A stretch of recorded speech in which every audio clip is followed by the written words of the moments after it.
পছন্দের প্রতিষ্ঠানকে কাজ পাইয়ে দিতে টেন্ডারে বিশেষ শর্ত জুড়ে দেওয়া হয় বলে মন্তব্য করেছেন স্বাস্থ্যমন্ত্রী সরদার মোহাম্মদ সাখাওয়াত হোসেন। বুধবার এক কর্মশালায় প্রধান অতিথির বক্তব্যে তিনি কথা বলেন। অভিযোগ করেন, আওয়ামী লীগ সরকারের সময় প্রয়োজন ছাড়া দ্বিগুণ দামে যন্ত্রপাতি কেনা হয়েছে। হিমেল মাহবুবের প্রতিবেদন।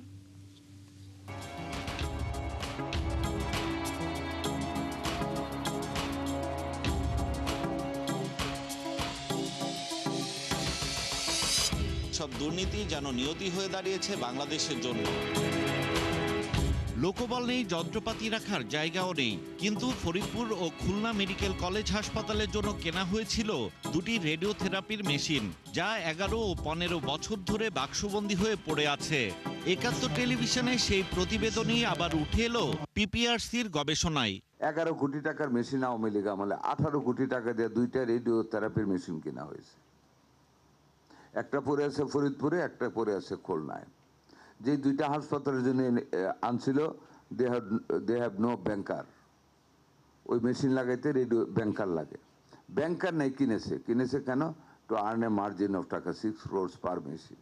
স্বাস্থ্য অর্থনীতি ইউনিটের উদ্যোগে পরিচালিত গবেষণায় বলা হয়, বরাদ্দ থাকলেও বাজেট কাঙ্ক্ষিত সেবায় রূপান্তরিত হচ্ছে না। এ বিষয়ে স্বাস্থ্যমন্ত্রী বলেন, পছন্দের ব্যক্তি বা প্রতিষ্ঠানকে কাজ পাইয়ে দিতে অনেক সময় দরপত্রে বিশেষ শর্ত জুড়ে দেওয়া হয়।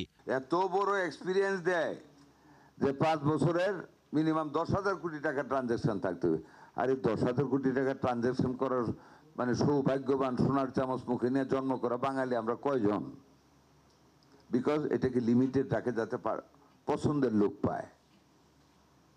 This is the scenario. স্বাস্থ্যসেবার মান উন্নয়নে সরকারের নেওয়া পরিকল্পনার কথাও জানান তিনি। আমরা প্রত্যেকটা উপজেলা, জেলা হাসপাতালে 10 বেড করে আমরা ডায়ালিসিস সেন্টার চালু করতে যাচ্ছি খুব তাড়াতাড়ি। জনগণকে স্বাস্থ্যসেবা পৌঁছে দিতে সরকার বদ্ধপরিকর বলেও জানান মন্ত্রী। স্বাস্থ্য সেবাকে সহজলভ্য করতে হবে জনগণের কাছে। হিমেল মাহবুব, একাত্তর, ঢাকা। আমরা সেই ব্যাপার